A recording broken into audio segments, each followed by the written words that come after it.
स्वागत है आप लोगों का इस वीडियो में। देखते हैं क्या कह रहा है question. A car moving at a speed of 36 kilometre per hour, तो उसको मैंने ऐसा यूनिट मीटर पर सेकंड में चेंज कर लिया, 5/18 से मल्टीप्लाई करके 10 metre per second. Is taking a turn on a circular road of radius 50 metre. तो ये एक रोड पे टर्न ले रहा है और उस की रेडियस कितनी है, 50 मीटर है। ठीक है, ये रेडियस 50 मीटर है। A small wooden plate is kept on the seat with its plane perpendicular to the radius of the circular road। यानी कि रेडियस कुछ ऐसी है और यहाँ पर है ना, यहाँ पर एक वुडन प्लेट रखा हुआ है सीट पर। ठीक है, और इस प्लेट के सामने एक ब्लॉक रखा हुआ है ना, जो प्लेट से टच कर रहा है। यहाँ डायग्राम में भी आपको दिख रहा होगा। तो a small block of mass 100 ग्राम मास है, सीट पे रखा हुआ है, विच रेस्ट अगेंस्ट द प्लेट, यानी प्लेट के साथ रेस्ट पे है वो। कौन रोक रही होगी, फ्रिक्शन यहाँ पे आ रही होगी वो रोकने के लिए। तो the friction coefficient between the block और प्लेट दिया गया है। पहला क्वेश्चन पूछा है find the normal contact force exerted by the plate on the block, है ना, यानी ये जो प्लेट है वो ब्लॉक पे कितना नॉर्मल फोर्स लगा रही है। तो चलिए, नॉर्मल फोर्स किधर लगा रही होगी, इस डायरेक्शन में लगा रही होगी, है ना। तो इस डायरेक्शन में मैंने नॉर्मल लगा दिया। शायद मैं जो एरो करता हूँ वो कैमरा की वजह से शायद आपको उल्टा फील आता होगा, है ना, स्क्रीन के। खैर ये है ना, ऑप्टिकल इल्यूजन है। तो ये नॉर्मल है ऐसा, और फिर पीछे क्या लग रहा होगा, ऐसा कर रहे क्या, यहाँ पे सेंटर पे बैठ जाए एक रोटेटिंग फ्रेम में, तो आपको ये ब्लॉक रेस्ट पे नज़र आने लगेगा, है ना। तो सेंट्रीफ्यूगल फोर्स आप लगा दो mv²/r। तो यहाँ से साफ दिख रहा है कि नॉर्मल की वैल्यू किसकी बराबर हो जाएगी, mv²/r के बराबर। बस अब डाटा पुट करने की देरी है। m की वैल्यू 100 ग्राम थी, तो 100/1000 हो जाएगा केजी में। v की वैल्यू 10 मीटर पर सेकंड थी, तो v का स्क्वायर 100 हो जाएगा, और रेडियस की वैल्यू कितनी है, 50 मीटर। तो ये आपको जो नॉर्मल आएगा वो ऐसा यूनिट में आएगा। कितना आ रहा है, 0.2 न्यूटन, है ना। ये एन काट मत देना, न्यूटन है ये। तो पहला पार्ट तो समझ में आ गया, बेसिक था।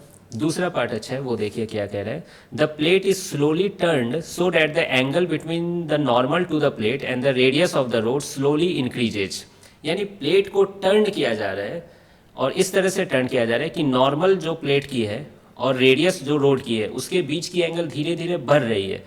तो देखिए, जब यहाँ पे मैंने डायग्राम बनाया, प्लेट पहले ऐसे था, इसको थोड़ा सा टर्न कर दिया गया, ठीक है, एंगल थीटा से टर्न कर दिया गया, आप ये देख सकते हैं।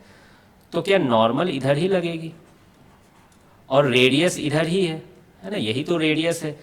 तो धीरे धीरे टर्न कर रहे हो, यानी थीटा को बढ़ा रहे हो, तो समझ लो यही थीटा है दोनों के बीच, नॉर्मल और रेडियस के बीच। शुरू में थीटा कितनी थी, 0 डिग्री थी, है ना। यहाँ पर देखिए थीटा 0 डिग्री थी, क्यों, नॉर्मल यहीं पर है, रेडियस इसी डायरेक्शन में, रेडियल वेक्टर।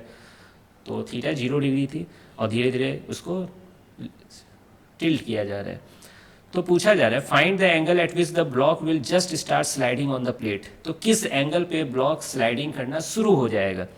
तो देखते हैं यहाँ पर क्या क्या फोर्स लग रहा है। फिर से मैं सेंटर पे रोटेटिंग फ्रेम पे बैठ जाता हूँ, फिर सेंट्रीफ्यूगल फोर्स लगाऊंगा। तो सेंट्रीफ्यूगल फोर्स तो बाहर लगेगी, क्यों, सर्कल तो यही बन रहा है यहाँ पर, जिसकी सेंटर ये है। तो सेंटर से रेडियस, है ना, रेडियली आउटवर्ड डायरेक्शन में सेंट्रीफ्यूगल फोर्स लगाते हैं हम लोग। कितना लगेगा, mv²/r। क्या और कोई फोर्स आएगी क्या, बिल्कुल, एक फोर्स आएगी इस तरफ, फ्रिक्शन। अब आप बोलोगे सर mg आप नहीं बना रहे हो यहाँ पे, तो देखिए mg इधर और सीट की वजह से नॉर्मल ऊपर आएगी, तो हम लोग है ना उस प्लेन में नहीं बना रहे हैं। क्लियर है ये चीज़, है ना। नॉर्मल इक्वल टू mg होगी वहाँ पे, वो नॉर्मल जो सीट अप्लाई कर रही है ब्लॉक पे, और नीचे mg लग रही होगी, है ना, यहाँ पर। हम लोग तो इस प्लेन पे बना रहे हैं ना, हॉरिजॉन्टल प्लेन पे ये सारे फोर्सेस को बना रहे हैं यहाँ पर। तो यही 3 फोर्स लगेंगे यहाँ पे, कोई दिक्कत इसमें। क्यों मैंने फ्रिक्शन नीचे बनाया, क्योंकि देखिए mv²/r का एक कंपोनेंट ऊपर आ रहा है, जो उसको, है ना, उस साइड फेंकने की कोशिश कर रहा है, तो फ्रिक्शन उसको अपोज करने के लिए नीचे लगेगा। क्लियर। अब इसको हम लोग रिजॉल्व कर देते हैं। तो देखिए मैंने थीटा सही बनाया है, 2 लाइन के बीच जो एंगल होती है उनके परपेंडिकुलर्स के बीच भी वही एंगल होती है, फिर ये वर्टिकली अपोजिट एंगल है। तो mv²/r का एक कंपोनेंट इधर हो जाएगा, mv²/r cos थीटा, और इस तरफ कंपोनेंट हो जाएगा mv²/r sin थीटा। क्लियर है ये चीज़। अब देखिए इस डायरेक्शन में perpendicular to the plate motion नहीं हो रहा है, तो यहाँ पर हम लोग श्योर हैं कि नॉर्मल की वैल्यू किसके बराबर होगी, mv²/r cos थीटा। ठीक है। और चूंकि क्वेश्चन में कहा जा रहा है just start sliding, just start sliding, मतलब ये नेट फोर्स अभी भी क्या है, जीरो, एक्सीलरेशन अभी भी जीरो है, ठीक है। जस्ट स्टार्ट स्लाइडिंग हो रहा है, यानी M we square by are sine theta just friction से ज़्यादा होने वाला है यहाँ पे, लेकिन अभी हुआ नहीं है ना। तो इस केस में हम लोग फ्रिक्शन को directly M we square by are sine theta लिख सकते हैं। तो यहाँ तक आपको समझ में आ रहा होगा। फिर मेरी जो आदत है कि है ना, स्लाइडिंग ना हो तो उसके लिए फ्रिक्शन एफ मैक्स से कम होना चाहिए, म्यू एन से कम होना चाहिए, तो उससे less than, greater than, equal to के फॉर्मेट में आ जाती है ये चीज़ें। या नहीं तो दूसरा तरीका आप क्या अपनाओ, फ्रिक्शन को डायरेक्ट म्यू एन लिख दो यहाँ पे, म्यू इंटू नॉर्मल, है ना, उससे एक लाइन में आंसर आ जाएगा, है ना, एक दो लाइन में थीटा। तो चलो मैं भी आज वही कर देता हूँ। ऐसे मेरी आदत F less than equal to F max लिखने की है, लेकिन यहाँ पे देखिए फ्रिक्शन की वैल्यू मैं म्यू एन लिख देता हूँ, म्यू इंटू नॉर्मल, नॉर्मल की वैल्यू क्या है, ऊपर से लिख देता हूँ M we square by R cos theta, तो ये M we square by are sine theta. ये समझ में आया ना कि जस्ट स्टार्ट स्लाइडिंग हो रही तो काइनेटिक फ्रिक्शन यहाँ पे एक्ट करने लगेगी। क्लियर है? काइनेटिक तो नहीं बोलना चाहिए, मैक्सिमम स्टैटिक फ्रिक्शन एक्ट कर रही है, ठीक है, जस्ट स्टार्ट हो रहा है। तो m we square by are sine theta, क्या क्या कट गया, m we square by r cut गया, sine theta by cos theta, tan theta आ गया, tan theta equal to mu, तो थीटा इक्वल टू कितना हो गया, tan inverse mu, tan inverse mu, और म्यू की वैल्यू कितनी है, 0.58।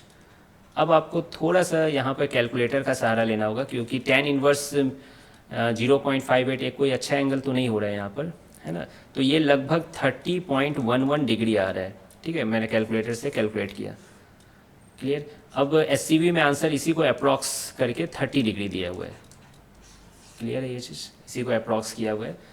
तो आई होप कि, है ना, आपको 1/√3 ना अप्रॉक्स में 0.58 होता है, और टेन इनवर्स 1/√3 क्या होती है, 30 डिग्री होती है। ऐसे एग्जैक्ट करोगे तो 30.11 डिग्री आ रही थी। तो आई होप कि आपको ये सॉल्यूशन समझ में आया होगा, है ना। बेसिक फ्रिक्शन का हम लोगों ने कंसेप्ट रखा है और सेंट्रीफ्यूगल फोर्स लगाया है इसमें, और ज़्यादा कुछ तो था नहीं इसमें। तो मिलते हैं फिर नेक्स्ट वीडियो में, जो कि लास्ट क्वेश्चन होने वाला है इस चैप्टर का।